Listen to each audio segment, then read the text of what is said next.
संघर्ष के पूर्व की स्थिति की जानकारी दिए थे।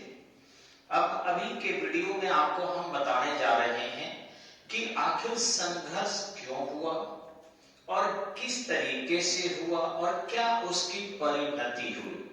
अब देखिए हुआ क्या कि जिस तरीके से बंगाल में कंपनी बढ़ रही थी इस एरिया में, ठीक है, बंगाल में, इसी ढंग से आपके इस क्षेत्र में भी कंपनी सोच रही थी कि हम भी किस तरीके से अपना विस्तार करें। अब ध्यान रखेंगे कि भारत में उस समय में 3 स्थान पर गवर्नरी थी। एक आपका महाराष्ट्र में, दूसरा आपका चेन्नई में, मद्रास में, और तीसरा बंगाल में।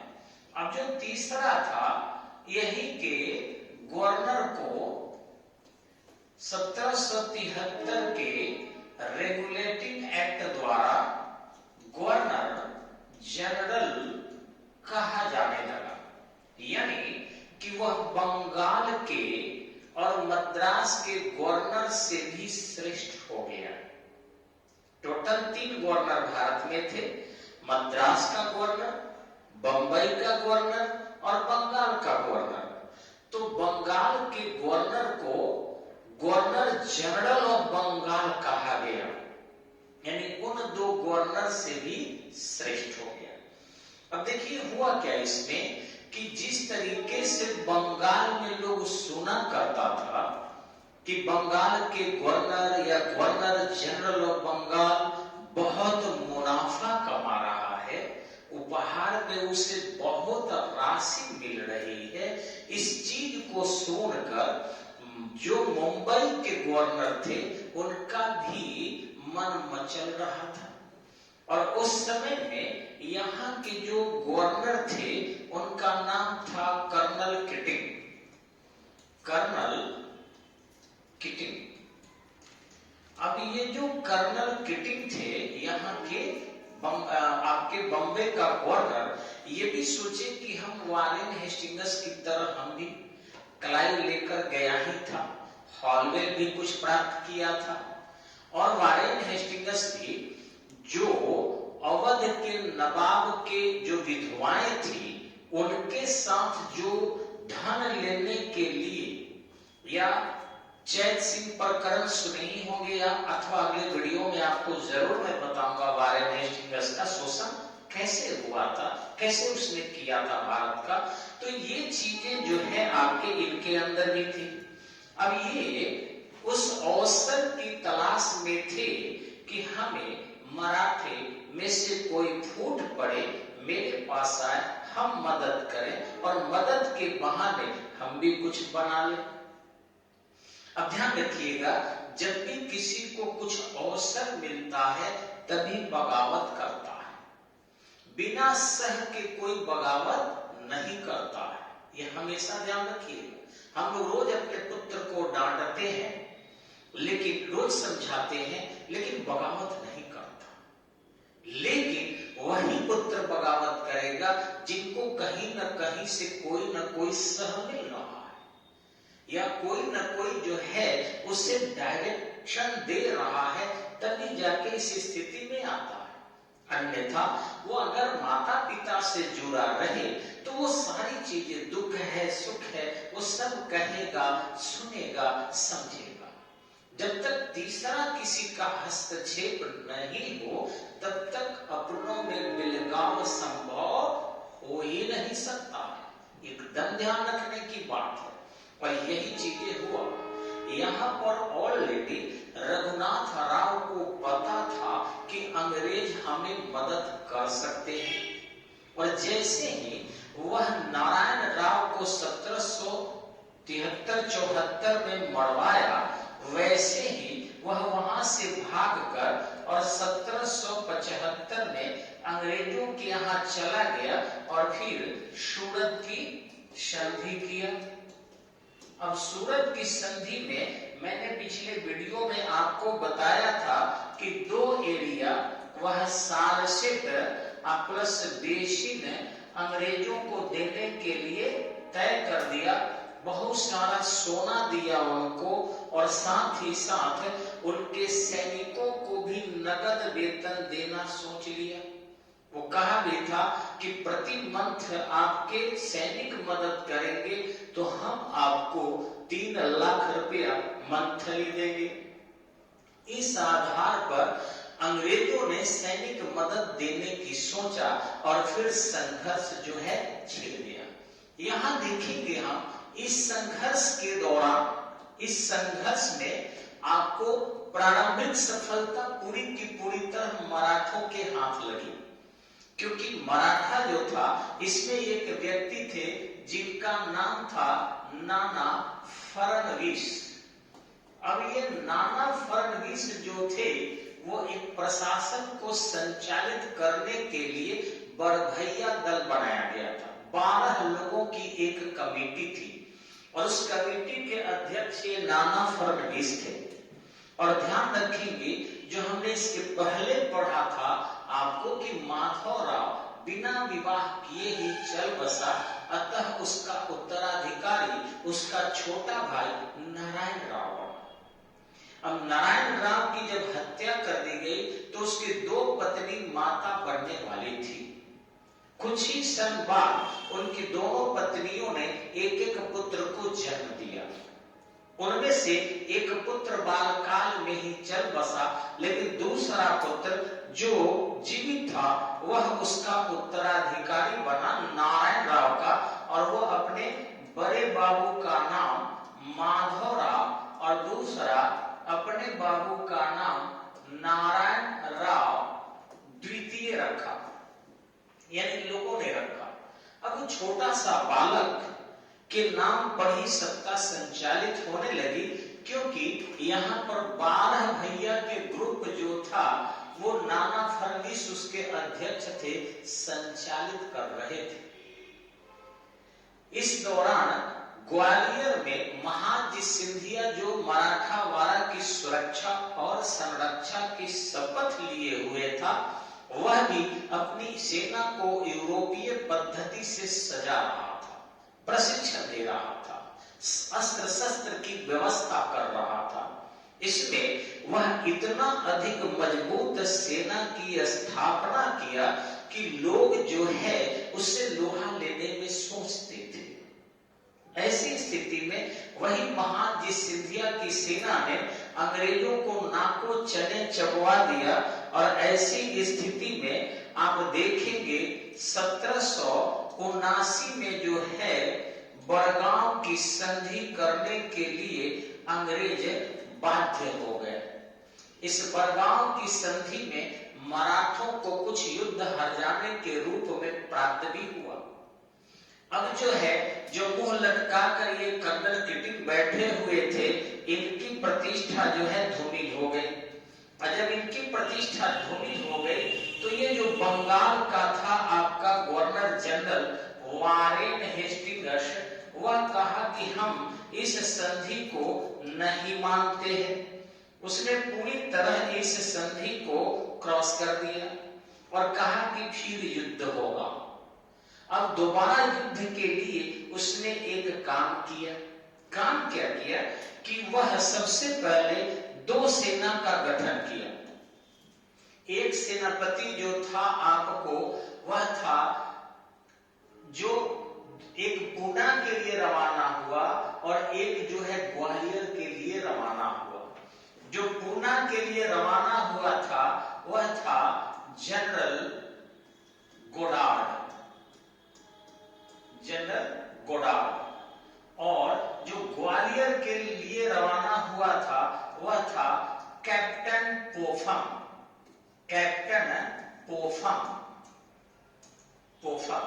ये जो था आपके ग्वालियर के लिए चला था। ध्यान रखेंगे पोफम जो था आपका ये ग्वालियर के लिए चला था, और जनरल गोडार्ड जो है आपका यह पूना के लिए चला था। ये पूना के लिए चला। और जो ग्वालियर के लिए ये चला था ये स्थल मार्ग से चला। ये एग्जाम में आता है जी, इसको ध्यान रखेंगे। ये स्थल मार्ग से चला, और जो ये पूना के लिए चला था वो बंगाल की खाड़ी अरब सागर होकर जल मार्ग से चला। तो दोनों दो दिशाओं से चले। अब महाजी सिंधिया के पास एक सबसे बड़ी चुनौती हो गई कि वह अपने शहर की रक्षा करे, यानी कि ग्वालियर की रक्षा करे या पूना की करे। अब ध्यान रखेंगे, उसने त्याग किया।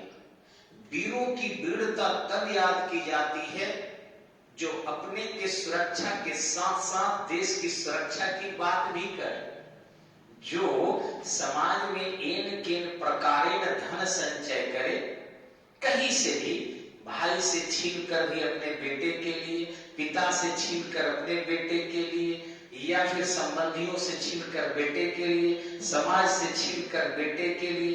तो ये तो काम सब करते हैं। ये तो चूहा भी करता है, एक चोर भी करता है, भले चेहरे उनके साफ हो, लेकिन जो अपने रक्षा के साथ साथ दूसरे की रक्षा के लिए भी काम करे, जो अपने रक्षा के साथ साथ दूसरे की रक्षा के लिए भी काम करे, वही समाज के लिए होता है, वही वीर कहलाता है, और वही जो है सम्मान पाता है।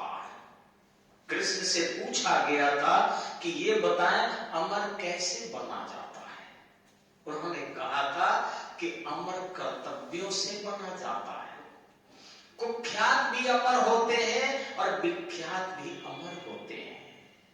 कुख्यात जो है, उनके नाम सुनते लोगों के रोए सिहर जाते हैं, लोग उनके बारे में फब्तियां कसते हैं, और जो विख्यात होता है उनके बारे में नाम आते ही लोग खुश हो जाते हैं, सभा से उनका भर जाता है। यानी कर्म अमर होता है, कर्तव्य अमर होता है, न तो धन संचय अमर होता है और न ही शरीर अमर होता है। अमर हो गया महाजी सिंधिया। उसने तय किया कि हम जो है पूना की ही रक्षा करेंगे, और सिंधिया ग्वालियर छोड़कर और पूना के लिए रवाना हो गया। आश्चर्य करेंगे, यहां पर पड़ेगा आपका पूरा का पूरा सिंधिया क्षेत्र, और यहां पड़ेगा पूना क्षेत्र। यहां सिंधिया जीत गया, सिंधिया विजयी हो गया, ठीक है, विजयी हुआ। और यहां पर जो है आपका पोफर, ये विजयी हो गया। अब यहां पर सिंधिया हार गया, सिंधिया हार गया। लेकिन सिंधिया चूंकि यहां था, सिंधिया वहां नहीं था। एक जगह अंग्रेज विजयी हो गए और एक जगह अंग्रेज हार गए। युद्ध लड़ते लड़ते अंग्रेज थक गए थे, और इसी बीच हैदर अली और टीपू सुल्तान भी उनसे लगातार युद्ध किए हुए थे। ये 1780 से 1784 तक चला था आंग्ल मैसूर युद्ध। अब इस क्रम में अंग्रेज थक गए थे। उन्होंने सोचा क्यों नहीं बराबरी के आधार पर हम समझौता कर ले, और फिर आपके मई 1782 में सलबाई की संधि हुई। सलबाई की संधि हुई, और इस सलबाई के संधि में जो है एक दूसरे के जीते हुए क्षेत्र वापस लौटा दिए गए। सलबाई की संधि में ध्यान से सुनिएगा, एक दूसरे के क्षेत्र जीते हुए वापस लौटा दिए गए। दूसरा कि एक दूसरे के बंदी जो बनाया था सैनिकों से, उन लोगों को छोड़ दिया गया। तीसरा, एक दूसरे पर युद्ध हार जाने की मांग नहीं की गई। बड़गांव में की गई थी, यहां नहीं की गई। नेक्स्ट चीज कि तय हुआ कि आगामी समय में हम एक दूसरे के खिलाफ नहीं लड़ेंगे, और एक दूसरे के विरोधियों को भी अपने राज्य में बसने नहीं देंगे। इस संधि के बाद लगभग 20 वर्ष तक आंग्ल मराठों में समझौता बरकरार रही, शांति रही। लेकिन इस बीच एक और घटना घट गई। जो ये माधवराव नारायण राव द्वितीय था, इसने क्या किया कि बहुत ज्यादा परेशान होकर नाना फडणवीस से, चूंकि आपको पता होगा कि 1796 में महादजी सिंधिया चल बसे।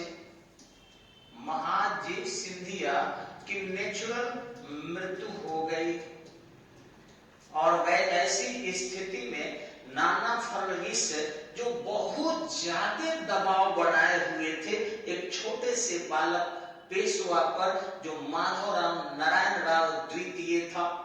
अब बच्चे को खेलना चाहिए और 2.5 साल के बच्चे 2 साल के बच्चे को कहिए हंसो मत, कुर्सी पर बैठे रहो, तुमको उतारना नहीं है, तुमको मुकुट सजा के रखना है, तुम पेशवा हो, वो उब गया था। और ऐसी स्थिति में महादजी सिंधिया जब जब पहुंचते थे तब तक उसे खेलने का अवसर देते थे। लेकिन अब महादजी सिंधिया ही नहीं रहे तो फिर वो खेले तो कैसे खेले। वो इतना ज्यादा दबाव में अपना जीवन जीते रहा कि नहीं जीने का निर्णय लिया और इस प्रकार वह 1797 में चल बसा, यानी कि उसकी मृत्यु हो गई। और जब माधवराव नारायण राव द्वितीय विवाह के पहले ही चल बसा तो फिर जो पेशवाई पद था रिक्त हो गया। क्योंकि रघुनाथ राव को भी अपना कोई बेटा नहीं था, अतः वह एक नर्तकी से, जो नर्तकी थी उसी से उत्पन्न एक पुत्र था जिसका नाम था बाजीराव द्वितीय, उसी को वह गोद लिया था। अब गोद लिए हुए जो व्यक्ति था वह थोड़ा सा ट्रांसजेंडर था, यानी कि हिजड़ा था। अब हिजड़ा होने के कारण सत्ता चलाना थोड़ी दिक्कत थी। भरे दरबार में वो हाथ पीट पीट के ऐसे आ जाता था और ऐसे डोलते हुए। अब आप सोचिए कि अगर कोई पेशवा हाथ ऐसे ऐसे करके आ जाए या हिलते डोलते ऐसे आ जाए तो दरबारियों पर क्या प्रभाव पड़ेगा। ऐसी स्थिति में जो इंदौर के होलकर थे उन्होंने कहा कि हम इस पेशवा को नहीं मानते हैं। उसने इसे बाजीराव द्वितीय को मानने से इनकार कर दिया। यही क्षेत्र आपका इंदौर का क्षेत्र पड़ेगा। इंदौर के होलकर ने उनको इनकार कर दिया कि हम जो है नहीं मानेंगे और पुनः आते हैं, हम बहुत जल्द ही उनसे निपट लेंगे। ऐसी स्थिति में बाजीराव द्वितीय, जिसको नालायक भी कहते हैं, वह वहां से भाग गया पुणे से और अंग्रेजों के पास जाकर और फिर बेसिन की संधि किया। बेसिन की संधि किया। ये बेसिन की संधि जो है आपको 31 दिसंबर 1801 को हुई, लेकिन इतिहास में इसको 1802 कहा जाता है। इस तरीके से 1802 की संधि जब संपन्न हुई, जो एक सहायक संधि थी। आपको पता होगा कि नेपोलियन बोनापार्ट टीपू सुल्तान से मिलकर भारत से अंग्रेजों को बाहर करने की बात तक कर चुका था। अतः भारत में लॉर्ड वेलेस्ली को बंगाल का गवर्नर जनरल बनाकर भेजा गया था और वह भारत में सभी राजवारों से सहायक संधि कर रहा था, परस्पर सुरक्षा की बात। ऐसी स्थिति में मराठावाड़ा में उसको एक अच्छा चांस मिल गया कि बिना बल लगाए बाजीराव द्वितीय ने ये सहायक संधि कर लिया। अब इस सहायक संधि करने से जो आप देख रहे हैं, इसको बल मिला अंग्रेजों को लड़ने के लिए, वो युद्ध पर उतारू हो गए। लेकिन अफसोस अंग्रेज अभी भी मजबूत थे और मराठे भी मजबूत थे। मराठे कमजोर नहीं थे, लेकिन मराठे एकताबद्ध नहीं हुए। और यही कमजोरी हमारी है कि हम लोग आपस में ही इतना लड़ते रहते हैं, भारतीय इतना झगड़ते रहते हैं, और ये झगड़ा केवल भारत तक सीमित नहीं है।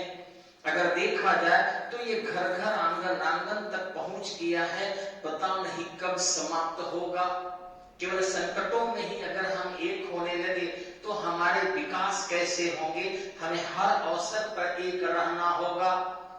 हम सोते हैं एक, लेकिन पाकिस्तान आक्रमण कर दे तो, चीन आक्रमण कर दे तो तब जाके एक होते हैं। ये कौन सी एकता है। हम अपने समस्या जैसे रोजगार लेकर, या जैसे विकास लेकर, या सड़क परिवहन लेकर, या फिर मत्स्य आखेट लेकर, या फिर बड़े पैमाने पर इंडस्ट्रियलाइजेशन लेकर अगर एकताबद्ध रहते हैं तो देश का विकास ज्यादा होगा। लेकिन इसमें भी आपस में हम लोगों की आपसी प्रतिद्वंदिता राष्ट्र के विकास को अवरुद्ध करती है। और वही स्थिति मराठावाड़ा में भी देखने को मिला। सभी एक एक मराठा अंग्रेजों से उलझे और अंततः सबने सहायक संधि 1805 तक कर लिया। 1805 तक सभी मराठे सहायक संधि कर लिए। अभी सहायक संधि के बाद जो है आपके बाजीराव द्वितीय को पेंशन याफ्ता बना दिया गया। लेकिन इतना से भी शांत नहीं हुआ। इससे महसूस था, एक फिल्म थी, देखिएगा कि जो ज्यादा कमजोर भावनाओं का होता है वो ज्यादा उग्र होता है। आप अगर टीन को गर्म करेंगे तो बहुत जल्दी लाल हो जाता है, लेकिन जब प्रयोग करेंगे तो बहुत जल्दी मुलायम भी हो जाता है। इसलिए शक्तिशाली जल्दी न खिसलाता है और न जल्दी शक्ति का प्रदर्शन करता है। लेकिन जब वो खीस में आ जाए, जब शक्ति का प्रदर्शन शक्तिशाली करने लगे तो फिर वो पीछे भी नहीं हटता है। यही चीज होता है आपके यहां पर आकर देखेंगे। देखिए स्थितियां क्या हुई यहां पर कि जो आपके बाजीराव द्वितीय था, बाजीराव द्वितीय जिसको नालायक भी कहा जाता है, इसने क्या किया कि त्रिंबकराव नाम के एक व्यक्ति को अपना सचिव नियुक्त किया। अब ये त्रिंबकराव नामक व्यक्ति जो सचिव नियुक्त हुआ था, उसने क्या किया, सभी मराठे को पत्र भेजने लगा। अब इस पत्र भेजने के क्रम में उसने बड़े पैमाने पर लोगों को एक शक्ति का एहसास कराया कि यदि हम एक हो जाते हैं तो फिर मराठावाड़ा मजबूत होगा और अंग्रेजों को भारत से बाहर कर सकते हैं। सैल्यूट है इस त्रिंबकराव को। लेकिन एक दिक्कत है, ये भेद खोल दिया लोगों ने अंग्रेजों से। अब अंग्रेज जो है इसको गिरफ्तार करने के आदेश इसके पास भेज दिए कि जल्दी से जल्दी गिरफ्तार करो। अब वैसी स्थिति में यदि वो गिरफ्तार करके नहीं दिया रहता तो युद्ध होता। लेकिन गिरफ्तार करके त्रिंबकराव को अंग्रेजों के पास दे दिया और वहां त्रिंबकराव जो है उनके कैद खाने से भागने में सफल रहा, अथवा अंग्रेज ही भगा दिए बदनाम करने के लिए, जो भी हो, लेकिन दोष मर दिए इन पर आकर कि ये जो है त्रिंबकराव को भगा दिए हैं। और ऐसी स्थिति में उन्होंने कहा अब युद्ध अपरिहार्य होगा। उस समय में लॉर्ड हेस्टिंग्स था। आप लोगों को पता होना चाहिए कि वारेन हेस्टिंग्स और लॉर्ड हेस्टिंग्स दोनों अलग अलग है।